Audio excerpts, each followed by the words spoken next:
I'm going to make this an especially quick video, dribbling video, because I have sat down and I don't actually have a specific topic to talk about, and that's kind of scary. And it was bound to happen sooner or later.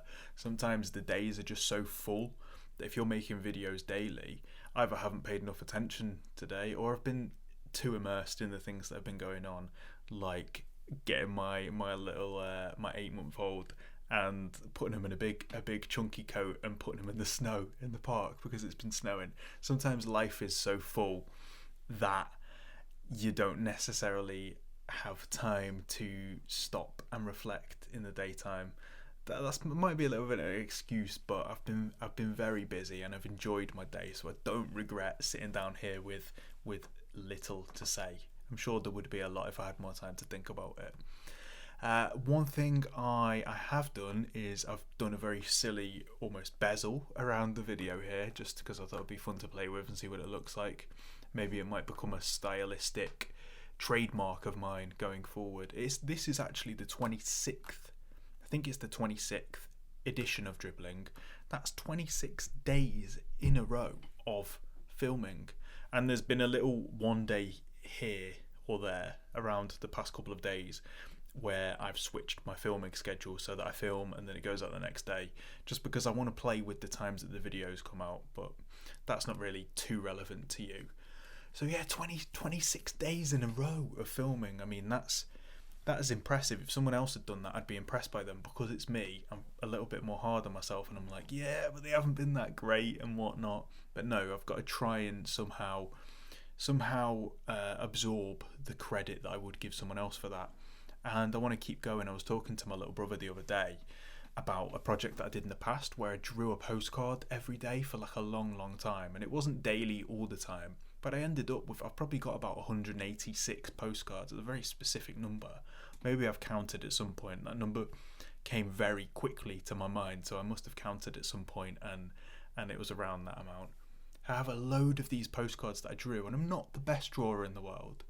But having done that project, when I told my brother about it the other day and I thought about it, I felt really proud of myself, and I'm really glad that I'd done it, even though no one has really ever seen them apart from me and my partner, maybe a friend. No one's really seen them. I had one friend that actually used to collect postcards for me and send them to me. Some of them he brought back from Bulgaria, which was wild.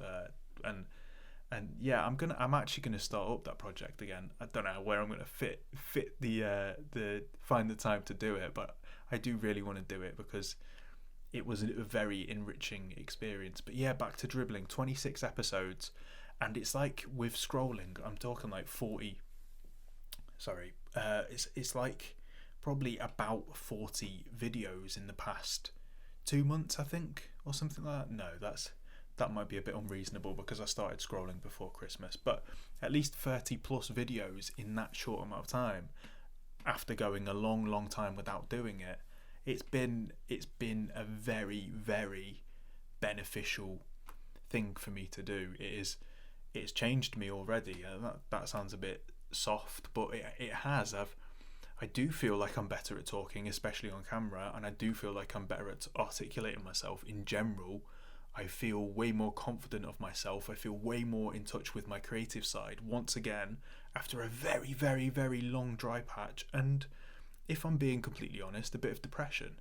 And for this video here, I do actually have one thing that I'm going to talk about. I'm going to create like a shorts video or something in the future, but I want to mention it because it's one of the things that I think either got me started or it kept me going at the beginning of scrolling when I was feeling a little bit down.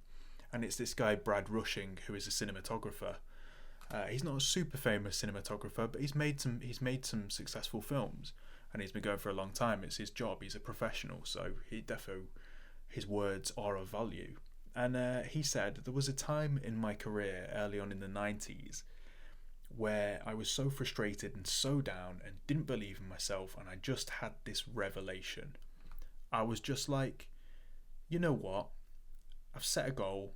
I don't have to believe in myself. I just have to do the steps that I committed to doing to get me through the valley of the shadow of death. And something about that. You don't have to believe in yourself. You don't have to keep going. You don't have to wake up every day and think, yeah, this is going really well. I got 14 whole views on my last video. Like, that's not going to keep you going, is it? And you don't have to be super hyped about it every day. You don't have to think or like he says, believe in yourself, in the sense that some days I don't wake up and think that I am actually going to make something of this. But if I still keep going towards my goal, if I still make a step towards my goal, then it increases the chances that I will get there. And I think if you set that North Star and you just keep making step after step after step, no matter how small they are, no matter how inconsequential they might seem when you're making them, regardless of whether you finally get there, you are going to be happy that you kept going.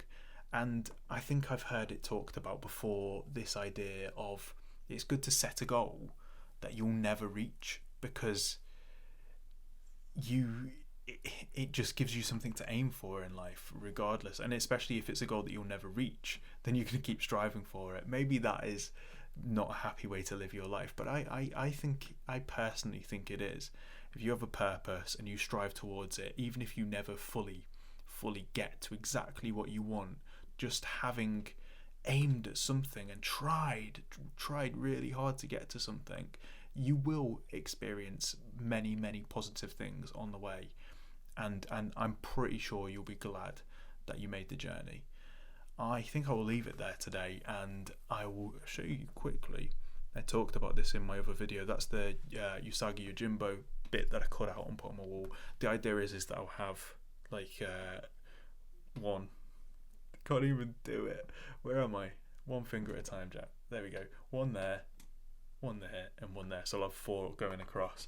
And I, of course, will need to change my recording setup so that they're in view, or just make myself taller, make my computer taller, whatever. I don't know how I'll do it, but I'll do it. I'm also going to set something up in my garage, another place to film, because I just want to expand the places that I can film in to make it more interesting, but also because I want to film different videos. And this is a great setup for sitting at a desk and filming them, and seated videos. But it's not great for anything else, this room. This is actually my bedroom as well, and I will likely be filming videos in other formats, and I want to create a dedicated space for that. So everything is going full steam ahead, and I'm going to keep iterating and making things better and trying new projects and keep going. And yeah, just if you have a project that you've wanted to do for a very long time, but you just haven't I don't know, you don't feel ready for it, and you're thinking, oh wait, maybe when I get this done, or maybe when I'm in this position, or I have a little bit more money and I can afford to, I don't know, subscribe to Adobe Premiere Pro, use DaVinci Resolve instead, if that's the case. Or right now I'm recording with OBS, which is been really useful, but don't need to delve into the details of that stuff. But if you have a project, just try it, just start, do something small, put something bad out, man. How many of these videos are objectively bad? Quite a few. There's definitely like people that stumble upon my videos, watch like a minute and then go, I don't want to watch this guy. There's definitely people, and I think I might even be one of them if I was not me. That's fine. Just you, by starting the project, are only going to improve at whatever skill it is you want to develop, as long as you also analyze yourself post creation and think, oh, how can I make that better, whatever. Even if you don't, you might still improve naturally, because that's just the way that things work. Just do it. Honestly, do it. It will be one of the best decisions you've ever made. The best time to start is right now. Go do it and join me on this journey of trying to go from shit to average to great. Cool. Catch you later. Bye bye.